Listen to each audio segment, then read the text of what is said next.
الحمد لله وكفى والصلاة والسلام على عباد الله الذين اصطفى أما بعد فقد قال الله تعالى في كلامه العظيم والفرقان الحميد فأعوذ بالله من الشيطان الرجيم بسم الله الرحمن الرحيم ولا تقربوا الزنا وقال تعالى في مقام آخر والحافظين والحافظات والذاكرين الله كثيرا والذاكرات صدق اللہ العظیم. معزز سامعین اکرام، السلام علیکم ورحمۃ اللہ وبرکاتہ. اللہ رب العالمین نے قرآن پاک کی اس آیہ کریمہ میں ہمیں تلقین فرمائی کہ تم زنا کے قریب بھی مت جاؤ، کیونکہ یہ بےہودگی ہے اور شیطانی عمل ہے. اللہ رب العالمین نے ایک اور مقام پر فرمایا والحافظین والحافظات، یعنی اپنی حفاظت کرو، اپنے اچھے خواہ اور بدخواہ کو پہچانو، جو آپ کا مددگار ہے اور جو آپ کا دشمن ہے اس کو پہچانو. اور اللہ رب العالمین کے کلام پاک میں ارشاد ہے اللہ ولی المؤمنین، اللہ مومنین کا مددگار ہے، مومنین کا دوست ہے. اور ایک مقام پر فرمایا ان الشیطان للانسان عدو مبین، کہ شیطان انسان کا خلا دشمن ہے. تو اللہ رب العالمین نے ہمیں اپنے دوست کو بھی پہچاننے کا حکم دیا اور اپنے دشمن کو بھی پہچاننے کا حکم دیا. تو معلوم ہوا اس آیہ کریمہ کو بیان کرنے کا اصل مقصد یہ ہے کہ آج ہم جس پراشوب اور نازک دور سے گزر رہے ہیں، آئے دن ایسے واقعات ہمارے درمیان رونما ہو رہے ہیں، پیش آ رہے ہیں، جس کی وجہ سے سارے ملک میں ایک ایسی وبا پھیلی ہوئی ہے کہ سارا ملک اس چیزوں سے داغدار ہو رہا ہے. یعنی وہ ہے عصمت ریزی اور دست درازی. کیونکہ میرا عنوان آج یہی ہے، تو اس متعلق میں آپ کو یہی بات بتاؤں گا کہ اللہ نے فرمایا کہ وَلَا تَقْرَبُوا الزِّنَا، کہ تم زنا کے قریب مت جاؤ اور یہ شیطانی کام ہے. تو معلوم ہوا اس کی وجوہات کیا ہیں، کس وجہ سے اللہ رب العالمین نے ہم کو اس سے رکنے کا حکم دیا اور کن وجوہات کی بنا پر یہ چیز عمل میں آتی. اللہ کے حبیب صلی اللہ علیہ وسلم نے فرمایا کہ جب تمہارے بچے 7 سال کے ہو جائیں تو تم اپنے بچوں کے بستر الگ کر دو. بھائی سے جو رہا بازو سوتے تھے اب تک، مگر ان کو جدا کر دو، ان کے درمیان تکیہ حائل کر دو. بہن ساتھ سوتی تھی تو ان کے درمیان تکیہ حائل کر دو.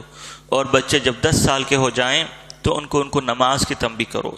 جب نماز کی تنبیہ کرو گے تو تمہارا نفس اللہ رب العالمین کے سامنے جھکے گا، اور اللہ رب العالمین کے سامنے جب تمہارا سر جھکے گا تو یقیناً تمہارا نفس بھی پاک باز ہوگا، تمہارا نفس بھی اللہ رب العالمین کی اطاعت و فرما برداری کرے گا.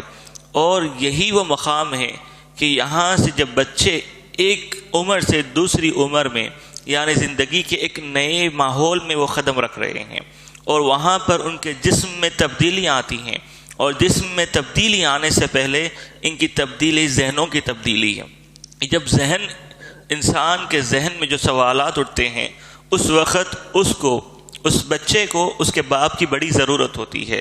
جب ایک لڑکی ہو تو اس وقت ایک لڑکی کو ماں کی ضرورت ہوتی ہے، کہ جب اس موقع پر اگر کوئی ماں اپنی بچی کو صحیح تربیت دے اور اچھا اور برا، یعنی نیک خواہ اور بد خواہ سے اس کی پہچان کرائے، تو یقیناً یہ لوگ جب معاشرے میں بڑے ہوں گے، جو اب معاشرے میں لوگوں کے سامنے آئیں گے، تو وہ لوگ اللہ رب العالمین کا خوف اپنے دلوں میں بٹھا کر آگے بڑھیں گے. اگر وہ لوگوں کی تربیت صحیح نہیں ہوگی، اگر ماں باپ ان کی اس وقت ہمت افزائی نہیں کریں گے، تو ان کے ذہن، جو چیز ان کے ذہنوں ہوگی اور جو نگاہیں ان کی زمانے کو دیکھ رہی ہوں گی، وہی چیزیں ان کے ذہنوں میں بیٹھیں گی. اور جب وہ چیز ان کے ذہنوں میں بیٹھیں گی تو وہ آگے جا کر وہی عمل کریں گے. کیوں؟ ان کی جب زندگی کا ٹرننگ پوائنٹ تھا، ان کی زندگی میں آگے بڑھنے کے جو مراحل تھے، اس وقت ان کو ایک صحیح رہبر اور صحیح ہادی نہیں ملا، اس وجہ سے وہ گمراہی کی طرف جاتے ہیں. اور یہی لوگ اپنے گھروں سے ان خباثتوں کو شروع کرتے ہیں اور معاشرے میں خود کا بھی نام برباد کرتے ہیں، ماں باپ کا بھی نام برباد کرتے ہیں اور اپنے ملک کا بھی نام داغدار کرتے ہیں۔ تو یہی وجہ ہے کہ ہم آج جو معاشرے میں ان گندگیوں کو دیکھ رہے ہیں، اس کی وجہ یہ ہے کہ یہ لوگ اس موقع پر اپنے بچوں کی تربیت نہیں کرتے۔ اور سب سے پہلے بچے میں جسمانی تبدیلی تو بعد میں آتی ہے، مگر ذہنی تبدیلی پہلے آتی ہے۔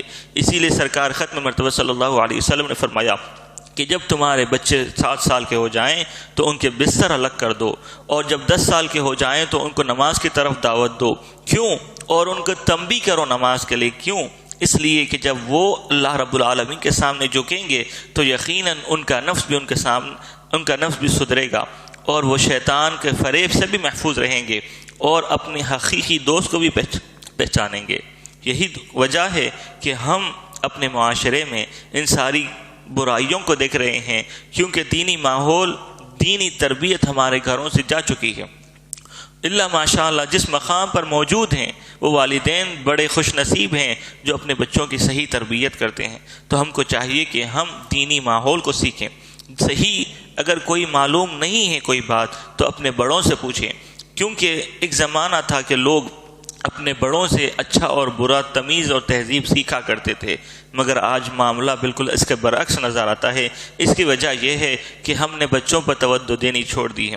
ہم یہی سمجھتے ہیں کہ ہم اپنے بچوں کو صرف کھانے پینے کا انتظام کر دیں، ان کو اچھی طرح پڑھائیں لکھائیں، بس یہی چیز ہے، اور والدین اپنی ذمہ داری سے اس سے بری ہو جاتے ہیں۔ تو یہاں اس سے بری ہونا ہرگز نہیں ہے۔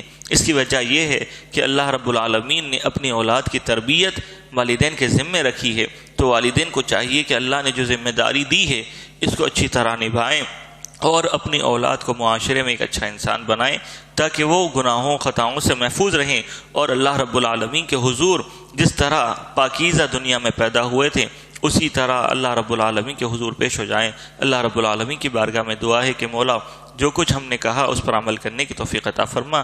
وآخر دعواہم ان الحمد للہ۔